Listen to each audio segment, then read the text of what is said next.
Praise the Lord. मसीह में आपको बहुत बहुत सलाम मेरे अजीजों। आज हम कैरेक्टर ऑफ रूथ सीखेंगे, रूथ के कैरेक्टर के बारे में सीखेंगे कि रूथ को खुदावन ने किस तरह इतना पसंद किया, इतना उसको अप्रिशिएट किया और इतना उसकी क्वालिटीज को पसंद किया कि उसकी किताब बाइबल मुकद्दस की 66 किताबों में से एक उसकी अलग किताब है और खुदावन ने उसे सरफराज किया और उसको खुदावन ने इतना सरफराज किया। तो आइए हम सीखते हैं रूथ के बारे में। रूथ का बाइबल मुकद्दस में 13 बार जिक्र आया है और रूथ का मतलब है दोस्ती। और रूथ ने अपनी सास के साथ वफादारी दिखाई है और उसके साथ साथ चली है।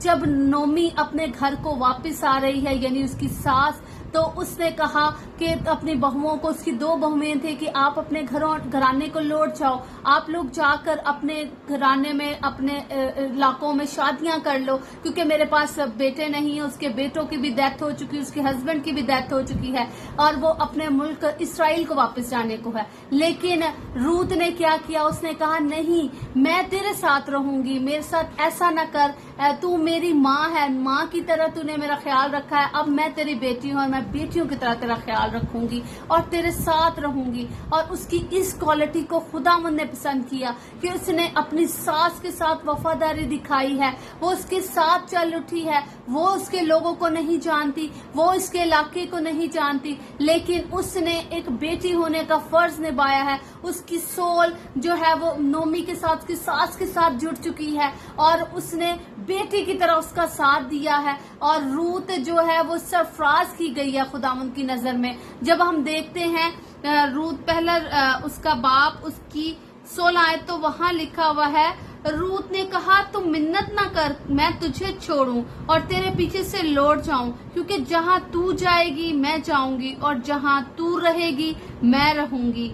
तेरे लोग मेरे लोग और तेरा खुदा मेरा खुदा होगा। आमीन। देखिए उसने क्या किया है कि उसने इतनी बड़ी बात कर दी है। उसने कहा कि जहां तूने जाना है मैं तेरे साथ जाऊंगी और तेरा खुदा जो है वो मेरा खुदा होगा और तेरे लोग मेरे लोग होंगे। हालांकि वो उसके लोगों को नहीं जानती, उनके कल्चर को नहीं जानती, लेकिन वो फिर भी स्टैंड अप हो गई है, खड़ी हो गई है अपनी सास के साथ। और खुदावंद ने इसकी क्वालिटी को पसंद किया है कि उसने अपनी सास के साथ वफादारी दिखाई है और वो उसके घर में, उसके इलाके में आ गई, इसराइल में आ गई और जैसा जैसा उसकी सास ने कहा वफादारी के साथ उसने वो काम किए हैं। उसने इस सरफराजी को हासिल किया है अपनी सास के साथ वफादारी को दिखाते हुए और उसकी यही क्वालिटीज खुदावंद को पसंद आ गई। वो मुआबी औरत थी, हालांकि खुदा मुआबियों को पसंद नहीं करता था, लेकिन ये ऐसी औरत है जो मुआबी होने के बावजूद खुदा की नजर में सरफराज हुई है।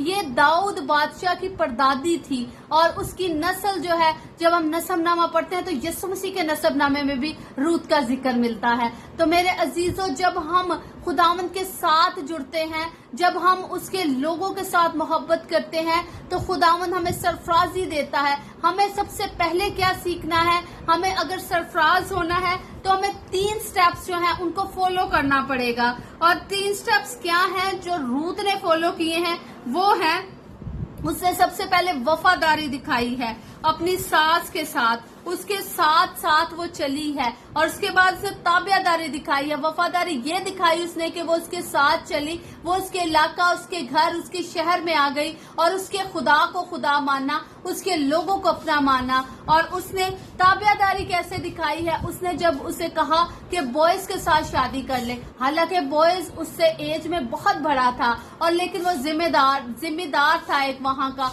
एक जाना माना नाम था और उसने अपनी सास के कहने पर उसके साथ शादी कर ली। और फिर क्या हुआ कि जब उसने, खुदावन ने उससे देखा कि उसने अपनी सास की हर एक बात को माना है और वो खुदा के भी ताबिया हो गई है और उसे उसकी बातों को उसने देखते हुए खुदावन ने उसे सरफराज किया है। उससे वो खुदावन ने एक ऐसी कौम का हिस्सा बना दिया, ऐसी उसे जगह दे दी जो कि बाइबल मुकद्दस में खास जगह है और यीशु मसीह के नसब नामे में उसका नाम आया है। मेरे अजीजों, अगर आप चाहते हैं کہ آپ سرفراز ہوں تو تابعداری سیکھ لیجئے، وفاداری سیکھ لیجئے، یقیناً آپ سرفراز ہوں گے اور خداوند کا روح آپ کے سے کبھی بھی جدا نہیں ہوگا اور خداوند آپ کو سرفراز کرتا چلا جائے گا۔ آپ کی راہیں رستے جو ہیں وہ نیکی کی طرف جائیں گے اور آپ کی اولاد بھی جو ہے وہ سرفرازی کو حاصل کرے گی۔ آئیے ہم سب اپنے لیے دعا کریں کہ خداوند ہمارے اندر بھی